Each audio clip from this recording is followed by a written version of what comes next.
Hello everyone, this is Kelly, your pre-physician assistant student helper, and today I want to talk about what to do when plans A, B, C, D, all the way through Z just don't seem to be working out, because that is something that happened to me this summer. I just started graduate school, everything is going beautifully. I actually made my first 4.0 ever this summer, and I'm so proud of that. It makes me feel like I'm finally on the right track, doing exactly what I need to be doing. I'm really proud of my accomplishments and where I am right now. So that's not the issue at all. My plan was to apply this summer to all the schools in Texas. I had all my ducks in a row, as I like to say it. And then in July, I got a staph infection. I work at a hospital in town here, and we believe that is the source of the infection. We're not for sure, you can never be completely sure. But it got me kicked out of one of my labs, and it resulted in an incomplete in a 1 hour OChem 1 lab, which is, in my opinion, absolutely ridiculous, because that 1 hour lab is what held me back from applying this round. It's not the end of the world. I have already cried about it, believe me. I had about 2 weeks of sulking because I couldn't go to class, couldn't go to work, couldn't do anything until the infection was taken care of. But, at the same time, I was thinking about it, and of course, had I applied this round and got in, I would not finish my master's program. I would, obviously go to PA school. However, I do believe everything happens for a reason, and with this, it kind of, I don't know how to explain it. It just, I know everything happens for a reason. So for whatever reason, this was meant to happen. And I'm okay with it. And it took me a little bit, trust me, but I'm definitely okay with it. So what this means is I could not apply this round, and I will be applying as soon as I possibly can for the next round. Applications will open in April. Hopefully by then too, CASPA will have a lot of its crazy kinks worked out, because I know a lot of my friends are having some issues with that as well. There is a TAPA conference in Texas. This is in 2 weeks. They have another one in the spring, and something that's really amazing too is that the AAPA, American Academy of Physician Assistants, is actually having their big conference this year in San Antonio. So I will get to go to that as well in the spring. But other than that, everything's going okay. And the reason I wanted to make this video is to just encourage everybody that if your plan A or B or C or D or E or F or G doesn't work out, and it's what you're meant to do, don't give up.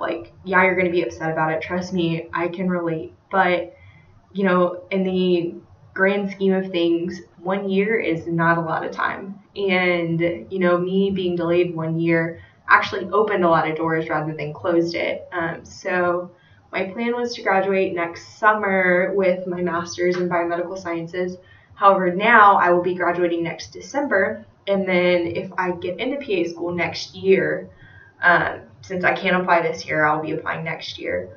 Then I will have at least 6 months off between getting my master's degree and starting school. So that would actually be a really amazing thing, because as most of y'all know, I do speak Spanish, and I would really love to go and spend a couple months in a Spanish-speaking country and, just live life there. I would not be able to do that starting PA school, immediately finishing my master's and going into school, or not even finishing my master's and just going straight into PA school. There would be no sort of break there at all. So this is a good thing.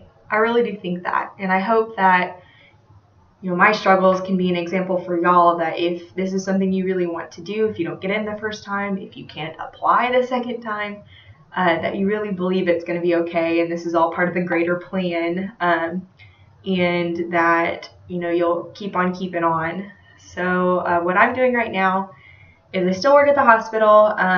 Kind of upped my hours there to help pay the bills. And This semester with grad school, I'm taking we have a Physio 1 class that's required. It's a lot of work. It's a 5-hour physiology class, but it's going to be really good because I know they really hammer it in PA school as well. So definitely is something that's going to benefit me. I'm taking an advanced medical Spanish course, and then we have a 1-hour seminar class essentially that's required, and it goes over professional development skills and interviewing techniques, how to better your CV or resume.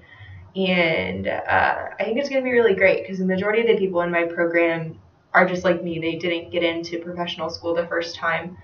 And so this is them also trying to better themselves in order to get to the next step. So I'm with a lot of like-minded people, which is really great, but there aren't that many that want to go to PA school. There are a lot that want to go to medical school and vet school. So there's some variation there, but it's kind of nice to be surrounded by people who are all in the same boat essentially and working really hard to get to the next step. As usual, if you have any questions for me, please don't hesitate to ask below. Oh, here's another thing I wanted to mention real quick. I am still shadowing. I have over 300 hours now, which is really great. But every little aspect of my application that I can improve, I am doing. So, I probably won't stop doing everything that I'm doing until the day that I'm in. But it's part of the journey, and it's all going to be good. So, like I said, any questions, don't hesitate to answer below. I've been trying to reply to some of y'all, but for whatever reason, the comments are replying is disabled. So I've been sending y'all direct messages when I can. But yeah, let me know if you have any suggestions for upcoming videos, and I'll talk to you guys soon. Bye.